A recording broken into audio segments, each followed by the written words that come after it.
Senhores, bom dia, boa tarde, boa noite. Está começando mais um Talk to Biz, a nossa coluna semanal sobre estratégia, gestão, marketing e inovação.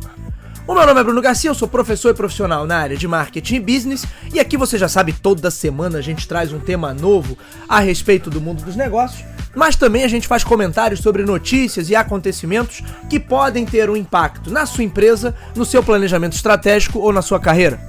Lembrando sempre que esse podcast está lá disponível em talktobiz.com ou talktobiz.com.br, são os nossos endereços virtuais. É claro que você encontra o nosso programa nas principais plataformas de podcast da atualidade, basta buscar por Talk, o número 2, Biz, que você vai nos encontrar.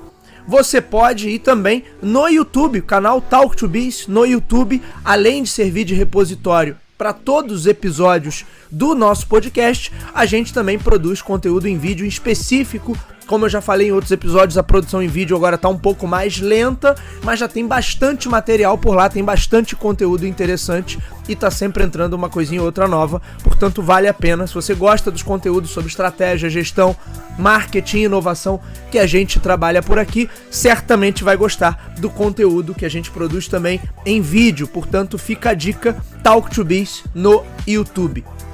E hoje nós vamos falar sobre o conceito de shoppable. Já que a gente falou no último episódio, Talk to Biz número 134, sobre inovação digital aplicado aí ao varejo, ao setor supermercadista, eu citei o conceito de shoppable. É um conceito que eu já queria ter trazido para o nosso programa, já queria ter trabalhado esse conceito aqui, mas que até então tinha faltado oportunidade. Na verdade tem tantos temas, né, que a gente quer trazer pro Talk to Biz, e aí alguns temas vão ficando para depois e acaba a gente não fazendo. Então, linkando com o último episódio, Talk to Biz número 134, onde eu falei sobre inovação digital no varejo, eu acho que vale muito a pena a gente conversar sobre o conceito de shoppable. E aí, para falar sobre esse conceito, eu vou começar contando uma história, na verdade, recordando de uma época lá pelo ano de 2012 ou 2013, eu era editor do portal Mundo do Marketing, trabalhava lá juntamente com meu querido amigo Bruno Melo, que já esteve aqui no Talk to Biz em algumas ocasiões, e a gente na época tinha organizado, o Bruno no caso organizou um workshop, um dia de treinamento lá, eu não lembro exatamente qual era o tema, vários profissionais vieram passar o sábado com a gente naquele treinamento, e eu estava lá dando mais um suporte operacional. Naquela época eu estava começando a carreira como professor, já dava algumas aulas em cursos de pós-graduação, já fazia alguns treinamentos dentro de empresa, mas nessa ocasião eu não estava como professor, estava apenas dando realmente o suporte operacional, e eu fiquei no fundo da sala, e o Bruno, a gente tinha alugado um espaço, esses espaços de treinamento que tem lá no centro do Rio, e o Bruno estava fazendo a apresentação dele, né, dando a palestra dele, e eu achei muito curioso, a gente falando aí de 2012, 2013, você não tinha ainda o mobile tão disseminado quanto a gente tem hoje, você não tinha ainda o 3G ou 4G tão disseminado como a gente tem hoje, mas o meu amigo Bruno, durante a sua explicação, ele citou um livro, que eu não vou lembrar também qual é, mas eu achei muito interessante que aí uma das pessoas que estava assistindo ao workshop, participando lá, que é um professor também, que já esteve aqui no Talk to Biz mais de uma vez, meu amigo Márcio Gonçalves, então aproveito para deixar um abraço tanto pro Bruno Melo quanto pro Márcio Gonçalves, e acho que eu nunca nem contei isso pro Márcio, mas eu tava lá no fundo da sala, e ele anotando, fazendo as anotações da aula num notebook, e aí ele, quando o Bruno falou do livro, ele entrou imediatamente num site, não lembro qual era, talvez Submarino, enfim, Americanas, não faz diferença também, mas ele entrou lá no site e já comprou o livro. E aí eu não lembro do detalhe, se ele comprou do digital, na versão digital do livro, a versão e-book, ou se ele comprou a versão física, mas essa historinha, que eu já usei várias vezes nas minhas aulas como exemplo, né, de acessibilidade ao produto, resume bem o conceito de shoppable, que é o conceito de algo ser mais comprável, de eu gerar mais conveniência e maior facilidade nessa compra.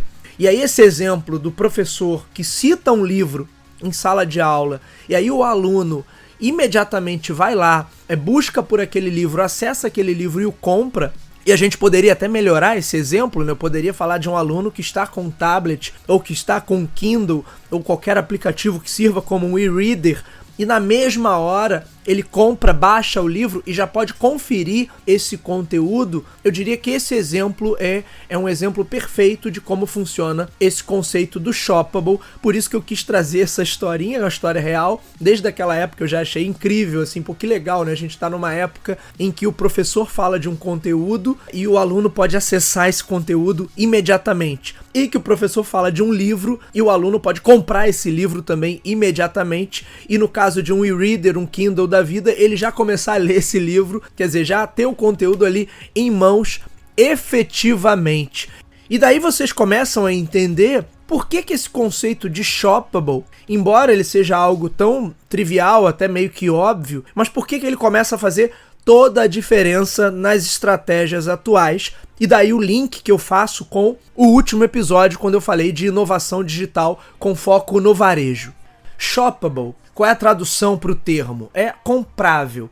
Portanto, quando eu falo do conceito de shoppable, literalmente eu estou pensando em facilitar algum processo de compra, facilitar uma jornada de compra. Hoje em dia o termo é muito usado, principalmente quando você fala de abordagens em marketing digital, porque se fala muito do shoppable content, ou seja, o conteúdo que é comprável. Eu gero um conteúdo para atrair o usuário, para gerar relevância para o usuário, para gerar relevância em relação à minha marca, ou para educar esse usuário em relação a algum tipo de temática, mas enfim, eu uso essa abordagem mais inbound para atrair esse usuário para o meu ecossistema, mas aquele conteúdo ali pode ser um link direto para compra. Portanto, a ideia do shoppable, ela hoje acaba sendo mais citada quando a gente pensa em abordagens de conteúdo via marketing digital e até para as TVs inteligentes, é algo que já se pensa também no shoppable ads, quer dizer, os anúncios compráveis, ou seja, antes, num planejamento de mídia tradicional, aquilo que era publicidade era para promover algo, para lembrar de alguma coisa ou para chamar a atenção para alguma coisa, mas ali você não tinha possibilidade de compra. Obrigatoriamente o consumidor tinha que ir até um canal de venda. Quando a gente fala em conteúdo comprável ou em anúncios compráveis, né, shoppable ads, significa dizer que a partir daquele conteúdo ali, seja um conteúdo publicitário ou não, o consumidor já pode acessar um gateway de pagamento e já pode finalizar uma compra. Portanto, a mágica do shoppable está ligada, é óbvio, a essa evolução tecnológica que permite que os canais de comunicação, que antes eram apenas canais de comunicação, se tornem também canais de marketing plenos, ou seja, canais onde é possível concretizar uma venda, é possível que uma transação se realize. Agora, o conceito de shoppable também nos leva a um link direto para a própria essência do P de praça. Quando eu olho para o meu marketing mix, produto, preço, praça e promoção, o P de praça está ligado justamente a quê? A disponibilidade e presença. Já falamos sobre isso em outros episódios do nosso podcast. Qual seria a maneira utópica de resolver o dilema do P de praça? É eu ter um link direto, uma conexão direta com a mente da pessoa, para que quando aquela pessoa percebesse que precisa de algo, olha, acabou o papel higiênico, isso já ativasse um botão de compra, vamos fazer um pedido, e aí o fornecedor já recebesse, olha, o Bruno precisa de papel higiênico, ou precisa de arroz, ou precisa de um refrigerante, ou precisa de uma caneta para dar suas aulas. Como isso é impossível, né, você está conectado às necessidades do consumidor em 100% do tempo para automatizar esses pedidos e essa jornada de compra, no final das contas, a estratégia do P de praça é montada a partir de uma premissa. Olha, eu preciso entender quais são os principais contextos de compra para posicionar a minha oferta nesses contextos onde é mais provável que o consumidor procure por aquele tipo de oferta. Portanto, quando a gente fala de disponibilidade e presença como elementos essenciais do P de praça, é porque sim, eu enquanto empresa preciso entender em quais canais de marketing e em quais contextos de compra é mais provável e é mais também viável que o consumidor busque por aquele tipo de oferta que eu estou vendendo. Por isso a gente gente fala da disponibilidade, como essa oferta vai estar disponível e como essa oferta vai se fazer presente, como é que ela vai ocupar esses espaços que existem no mercado. Portanto, a ideia de algo ser mais comprável significa ser um facilitador para essa abordagem do P de praça. Vamos voltar aí algumas décadas antes de internet, antes de mobile, e o camarada era impactado por um anúncio, vendo TV ou ouvindo rádio ou lendo um jornal. A partir do anúncio, ele teria mais informações sobre aquele produto, ele poderia ligar para uma loja ou para uma empresa para obter mais informações e quando ele tivesse oportunidade, ele iria ao canal. Essa ida ao canal era extremamente necessária para que ele acessasse a oferta e aí pudesse transacionar. De certa forma, já no século passado, você poderia tentar driblar essa questão logística e tornar algo mais comprável, como? Pelo sistema de televendas, ou muito antes até das centrais de televendas, mas pelas vendas por correspondência, vendas por catálogo. Aqui no Brasil, isso nunca foi algo tão forte, tão explorado, talvez até por questões culturais, mas em outros países, grandes marcas fizeram seu nome no varejo a partir de vendas por catálogo, por exemplo. Então era uma maneira de você facilitar essa logística do consumidor ter que ir até o canal para adquirir aquela oferta, para ter aquela oferta disponível. A partir do momento que ele tinha o catálogo serviria, a grosso modo, resguardando aí as devidas proporções, mas ele serviria como o Google ou um grande e-commerce serve hoje. Você precisando de algo ou sentindo a necessidade de algo, você olharia no catálogo e faria um pedido. Hoje a gente faz isso no digital, mas eu estou trazendo esses exemplos para mostrar que o conceito de shoppable, ele sempre foi importante para que você tornasse a jornada de compra do seu consumidor mais dinâmica e você tentar encurtar as distâncias e aí chegar o mais próximo possível daquele cenário fantasioso e utópico que é: olha, eu preciso de uma aspirina, eu preciso de um remédio para dor de cabeça, eu tenho acesso imediato a isso, já faço um pedido junto ao meu fornecedor. Os meios de comunicação, seja por correspondência, depois o telefone, já seriam uma maneira de você tentar reduzir, encurtar essa distância e tornar algo mais comprável,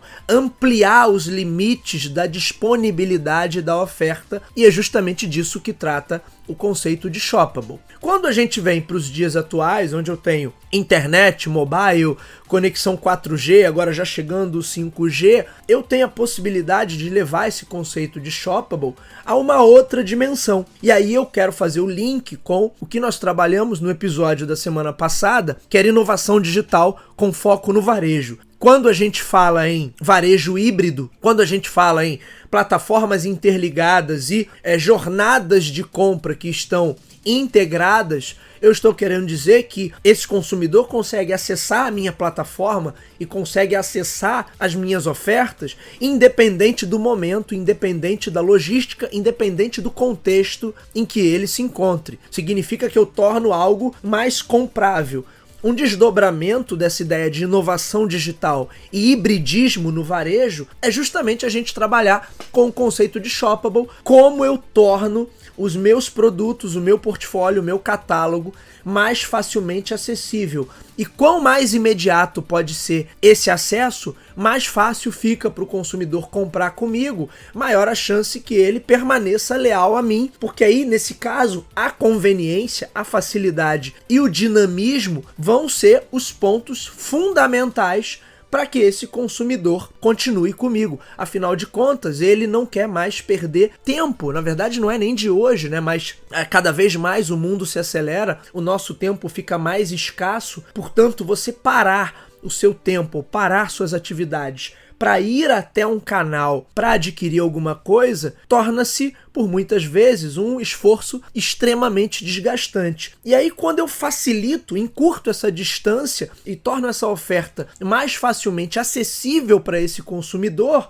certamente isso é muito bem visto, isso agrega muito valor. Portanto, as empresas que conseguirem trabalhar melhor esse conceito de shoppable daqui para frente, certamente elas vão sair em vantagem. E aí eu vou dar dois exemplos que vêm do campo do digital, é claro, mas a gente já trouxe aqui que o shoppable é um conceito que já é trabalhado já de longa data. Início do século passado, você já tinha as vendas por correspondência, então eu já estava trabalhando esse conceito, mesmo que ainda não se desse esse nome especificamente. Mas se eu pegar exemplos mais recentes, a compra com um clique é a ideia de shoppable ali na essência, eu facilitar ao máximo. Olha, você quer isso aqui? Clica aqui e já está resolvido. Não tem mais uma etapa, não tem mais nenhum formulário a ser preenchido, não tem nenhuma outra opção a ser acessada, porque já está tudo pré-configurado ali. A ideia de compra com um clique já é tentar encurtar essa distância. Mas eu tenho um exemplo ainda mais notável, mais importante. Alguns anos atrás, a Amazon lançou nos Estados Unidos os chamados Dash Buttons, que eram uma espécie de imãzinhos que você colocava na geladeira ou colocava em alguma parede, em algum mural. E esses imãs, esses Dash Buttons, eles eram divididos por marcas e produtos específicos. Então eu tinha um Dash Button que era para uma marca específica de sabão em pó. Qual era a ideia desses Dash Buttons? Para produtos de compra recorrente, o consumidor teria esses Dash Buttons na sua casa. Esses Dash Buttons estariam conectados diretamente à conta desse consumidor na Amazon, e quando esse consumidor percebesse, por exemplo, que o sabão em pó dele, o sabão para máquina de lavar, estava acabando, ele simplesmente apertaria esse Dash Button correspondente e isso já fecharia um pedido daquele produto junto a Amazon. Portanto, a ideia dos Dash Buttons meio que materializa o conceito de shoppable. Olha, eu tenho um botão aqui para uma série de produtos, e aí a Amazon lançou Dash Buttons para dezenas, talvez centenas de marcas e produtos diferentes, e aí o consumidor teria os Dash Buttons daquelas marcas, daqueles produtos, os quais ele comprava com maior frequência. A ideia depois foi descontinuada, eu não vou lembrar aqui o ano exato em que a ideia foi descontinuada, mas bem recente a Amazon acabou eliminando os Dash Buttons, porque hoje com Alexa e com própria conexão móvel, as aplicações que a gente tem no mobile, isso já é facilitado porque todo mundo está com o celular na mão o tempo todo, ou usando um smart speaker como a Alexa. Lá no início dos anos 2010, quando a Amazon ainda fazia investimentos e tentava lançar produtos no mercado mobile, ela também lançou o seu Fire Phone. O Fire Phone era um smartphone que rodava baseado no sistema Android, e o diferencial que ele tentou trazer, porque aí a Amazon tentou criar ali uma proposta única de valor para não ser um Android comum, mas também para se diferenciar da sua principal concorrente ali, que era a Apple com o iPhone. E o Amazon Fire Phone, ele tinha uma característica que, eu não vou lembrar agora o nome do recurso, mas que você apontava a câmera do celular para um determinado produto, para um determinado item, ele já escaneava aquele produto, jogava você diretamente para a loja da Amazon. Significaria dizer que, eu tô na faculdade, vi alguém com uma mochila interessante, eu poderia escanear, mirar a câmera do celular para aquela mochila e o aplicativo tentaria localizar aquele item na loja da Amazon, né? A Amazon sempre teve essa pretensão de ser o catálogo infinito, onde você encontra todo tipo de produto, e aí esse seria um recurso para linkar diretamente qualquer coisa que o seu celular reconhecesse para uma página de checkout, para o usuário, se tivesse o interesse, ele fechasse ali, concretizasse a compra de um determinado item. De certa forma, quando a Amazon tentou isso com o Fire Phone, lá para 2011, 2012, eu também não vou precisar agora o ano, ela também estava tentando trabalhar esse conceito de shoppable. A coisa acabou não indo adiante, o Fire Phone foi um fracasso, depois o próprio Jeff Bezos descontinuou a unidade mobile lá da Amazon, mas a ideia de encurtar a distância com o consumidor e ampliar os limites dessa disponibilidade de oferta, essa ideia persiste, continua sendo muito importante. Hoje, quando a gente fala de plataformas, de ecossistemas de uma marca, eu tornar o conceito de shoppable mais presente e ampliar essa disponibilidade da minha oferta é um dos elementos fundamentais para uma estratégia de marketing de sucesso. Não significa que o botão de compra tem que estar aparecendo em tudo quanto é lugar, que o tempo todo você tem que inserir ali um botão para encaminhar a pessoa para o checkout. não é isso, não é que tudo precise virar um checkout, mas é trabalhar isso de uma forma inteligente para ampliar a disponibilidade da oferta. Lembrem da essência do P de praça: presença e disponibilidade. Hoje eu tenho tecnologia que garantem que a minha marca amplie a sua presença e também amplie a sua disponibilidade para que o consumidor, tendo interesse, ele possa comprar naquele exato momento. Essa é a ideia do Shoppable, é por isso que ela é super importante para as estratégias atuais. Para o varejo em especial, como ele passa por esse momento aí que tem que buscar uma hibridização, a sobreposição entre canais tradicionais e canais digitais, o conceito de Shoppable está na essência dessa elaboração, porque na verdade eu integrar esses canais e integrar essas jornadas de compra significa que eu estou gerando para o consumidor uma disponibilidade de oferta independente do canal que ele esteja usando para me acessar e independente do seu contexto de compra. Portanto, acho que temos que pensar mais e refletir mais sobre a ideia de Shoppable, de tornar algo mais comprável. É algo que parece tão óbvio, mas que na prática a gente muitas vezes acaba ainda doutrinando ou tentando forçar o consumidor para que ele siga um determinado canal para nos acessar, quando hoje o imperativo no digital está ligado justamente a essa conveniência e dinamismo. Muito bem, senhores, esse foi o nosso Talk to Biz de hoje. O meu nome é Bruno Garcia, você me encontra nas principais plataformas sociais. Bruno Garcia no LinkedIn, Bruno_Talk to Biz no Instagram. Mandem o feedback de vocês, mandem sugestões de temas, é sempre muito legal e muito positiva essa troca. O Talk to Biz, você já sabe, está disponível nas principais casas do ramo. Se você é usuário Apple, vai lá no aplicativo de podcast do iOS. Se você é usuário Android, vai lá em Google Podcasts. Se você está acostumado a ouvir suas músicas e seus programas prediletos pelo Spotify, Deezer, Amazon Music, também estamos por lá. Basta você buscar por Talk, o número 2 e Biz, que você nos encontra. Sempre fica o meu convite para que conheçam o nosso canal no YouTube, Talk to Biz no YouTube. Além de servir como repositório dos episódios do podcast, tem bastante conteúdo em vídeo legal. Se você curte o material que a gente produz por aqui, certamente vai gostar também do conteúdo que a gente produz por lá. E por fim, aquele último pedido: acompanha o nosso trabalho, acha que ele agrega valor? Compartilhe, indique para os seus amigos, vamos atuar nessa corrente do bem, levando bom conhecimento e conteúdo sobre estratégia, gestão, sobre marketing e sobre inovação ao número cada vez maior de pessoas. É isso, meus amigos, hoje vou ficando por aqui, nos vemos na próxima, um abraço a todos, até lá!